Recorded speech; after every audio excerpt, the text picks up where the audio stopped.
My name is Ellie Cullinan, and I am a partner at Freudenheim Partners, specializing in tenant representation. Being a trusted advisor is really being an extension of the tenant's firm. So essentially, I'm never focused on just the transaction. I'm focused on adding value to their business and building a strategy so that they have the best long-term approach. When we're building the strategy and trying to understand what is most important to our clients, we always take into account their mission, all of the different types of tenants we work with. It's important for us to learn what their mission is and how they like to work to make sure we find the most suitable arrangement for them. That could be tied to the layout. It's also tied to location, budget, etc. But this is something that we really dig into early on in the process so that we find the optimal solution for them. We recently completed a lease restructure for a very long-term client, Coverys, at one financial center. This project was very successful because we had a wonderful team within the client that we would meet with every 3 weeks or so and make sure that everyone was aligned on what our next steps and what our mission was.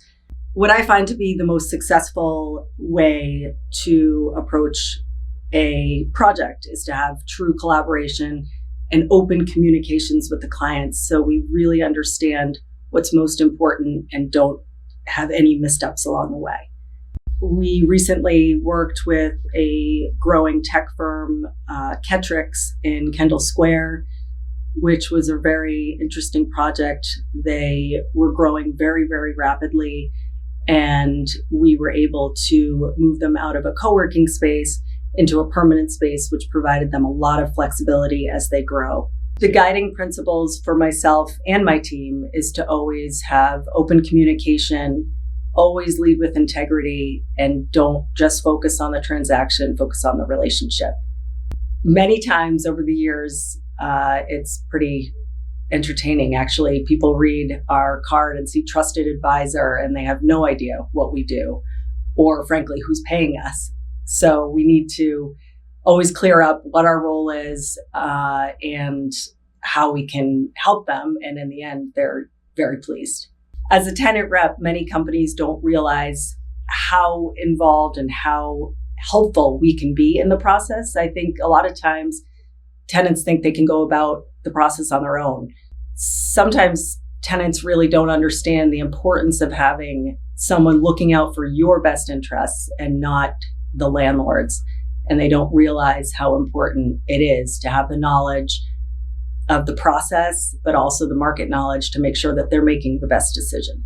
What is my favorite part of the business, or, when I look back and closing a deal, it's when there is a real issue on the table between a landlord and a tenant, and both sides think that it can't be resolved.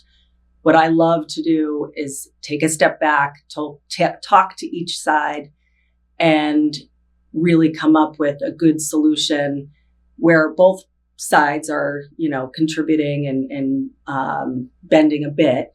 But there have been times on deals that we've worked on where we've resurrected them, and it feels really good at the end of the day to be a good middleman. Welcome to Boston Real Estate Times. Our guest today is Ellie. Ellie, welcome to our studio. Thank you, Yukandra. And we are looking forward to honoring you on January 28th as the Outstanding Woman of 2026. Thank you so much. We're very excited about that. So since you have been dealing with representing tenants and all across life sciences, office, law firms, nonprofits, in today's market conditions, what is going on in the mind of the tenants today? Whether they are in the current space, they are thinking about expanding or downsizing. I think a lot of tenants still have a little PTSD from COVID, and they feel like they made a mistake with their long-term plans. And really, there was no way for anyone to have predicted what happened and how work life has changed. So tenants are being a little bit timid There are a lot of opportunities on the market, so it can be overwhelming. And I think tenants are struggling with figuring out how to get their employees back to work. So it's a combination of finding ways to attract employees, whether it's through amenities or changing location or moving into a new, sexier office space. And it's, giving themselves a little bit of grace that, now we can move forward and move past the big hiccup that COVID caused all of us.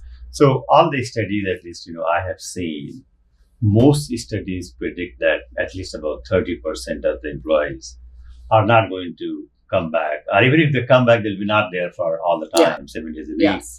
So about, on average, most tenants have about 30% space extra. Yeah. Right? Roughly more or less. Yeah. So are the tenants are asking you that what they should do with that extra space? They are. I think a lot of that has burned off since COVID. People have restructured their leases so that they are living more right-sized, if you will. Other tenants have looked at going into co-working options, which lets them downsize and expand sort of at a moment's notice. But what's interesting is a lot of tenants still need close to the same amount of space as they originally did because they have their employees coming in on a hybrid basis. And most companies that we work with, they want their employees to have their own space. They want it to be very welcoming. They don't want a hoteling environment and they want it to be attractive. So there is definitely some downsizing, but we've already seen a lot of that right sizing in the market. How are landlords dealing with this type of demands from the tenants in terms of their rent, reducing the rent or keeping the same rent flat or cutting down? How the landlords are going through that? Mm-hmm. It's been a challenge for the landlords, but they are trying to adapt by offering free rent and a lot of transactions. If a tenant will commit for a longer term, the landlord would be open to phasing them into the space, meaning they would only pay on a portion of the square footage and then grow into it later, which helps a lot of tenants try to figure out how they're going to live going forward post-COVID. Now, if you, if I want you to get into the mind of a tenant, okay. So of course they want to cut their price down because they're also going through a lot of uncertainty. Always they want to cut down the price. They want a better space. Yes. They want more comfortable space in the best buildings. That's right. Yeah. So how much opportunities are there for this type of space for the tenants today? So it's a great point because I think many tenants today think that they have all the leverage, and they do have a lot of leverage. Sure. But the best quality options, especially if you're looking for a smaller amount of space, are somewhat limited. So you're not going to get everything on your wish list. There has to be a little bit of give and take.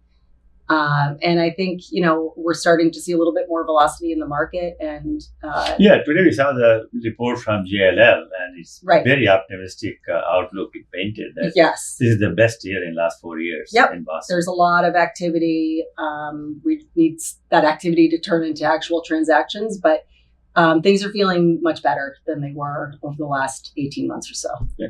Now, how realistic has been the migration to the better space in both Cambridge and Boston? It's been very realistic. I mean, most tenants, it's the flight to quality. And this is what we've seen in other downturns as well. When I first started in the business back in the .com world, when there was a glut of sublease space, everyone always is going to go to the best location, the best building first. The Class B is still struggling the most. But I think as rents come back a bit, there will be a draw to the value that tenants can find in the Class B market. Now, I'm glad you mentioned service space, sublease space. Mm-hmm. So as a tenant rep, you also deal with sublease for the tenants. Yes. So talk a little bit about that market.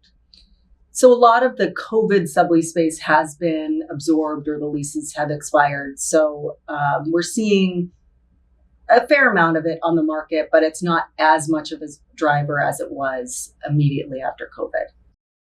If you get an opportunity to design an office space or office building for you as a tenant yourself, what that dream space for you will be? As a tenant rep, how I would design my own space would be to have a lot of natural light, open access to open space, outdoor space, and to be able to bring my dog. If you could give your younger self one piece of career advice, what would it be?